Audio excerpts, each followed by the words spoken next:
Now, what's going to happen in Maharashtra? That's the final answer we're going to get from these two gentlemen, Shekhar Gupta, the Indian Express, and Dorab Supariwala, man about town. Correct. How do I describe you?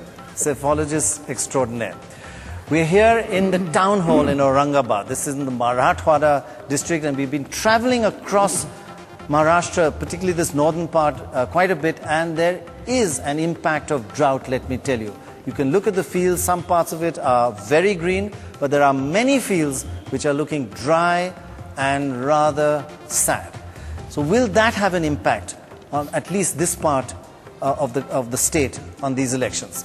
But let's have a look at what the foundation is. What is ground zero for these elections? The Congress has tended to dominate these elections. Look at this.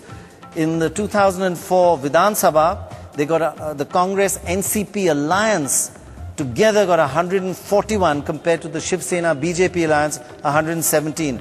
And if you look at just the last Lok Sabha elections, 2009, 132 segments, assembly segments for the Congress NCP, 122, so much closer.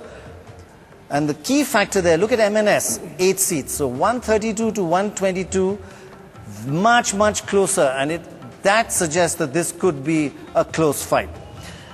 Now, the key point about the MNS, that's of course the breakaway group from the Shiv Sena, is that it really has helped the Congress NCP because it's taken away, it's split the Shiv Sena vote.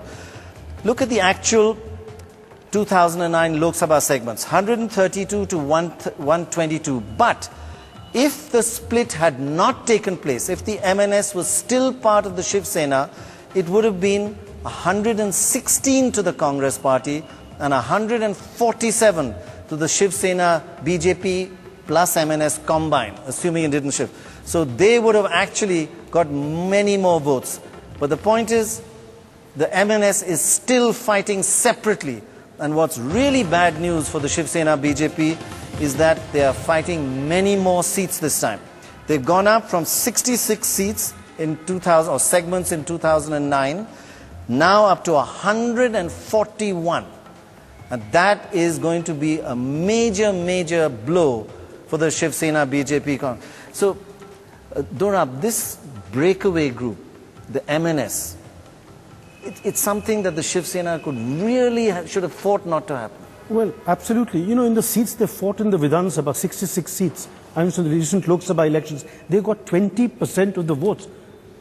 They are now fighting another 75 seats. MNS got 20% where they fought. On average, yes. Oh, that's huge. Overall, it shows 5%. But in those seats, they got 20. Right. They're now fighting an additional 75 seats. If they get just 10% there, they're going to cause a loss of almost 17, 18 seats to the BJP Shiv Sena. All this 20% and 10% is predominantly coming from the Shiv Sena. It is the extreme end of the Shiv Sena that has gone. Right. They're certainly unlikely to have voted in large numbers for the Congress. Its vast majority is ex-Shiv Sena vote. And Shekhar, it's a pretty bitter battle. I mean, this is between two friends, almost brothers, now fighting each other, and one really undermining the other's potential road to power. Yes, first cousins who were brought up like siblings, yes. and this sibling rivalry is as vicious as the other one we see in the corporate sector. And it's causing almost as much damage to their sort of respective constituents or shareholders. This is a very bitter fight, and it's sort of ironical that we discuss this sitting in Aurangabad, yes. Which sort of marked the decline and end of the Mughal dynasty. Tuba.com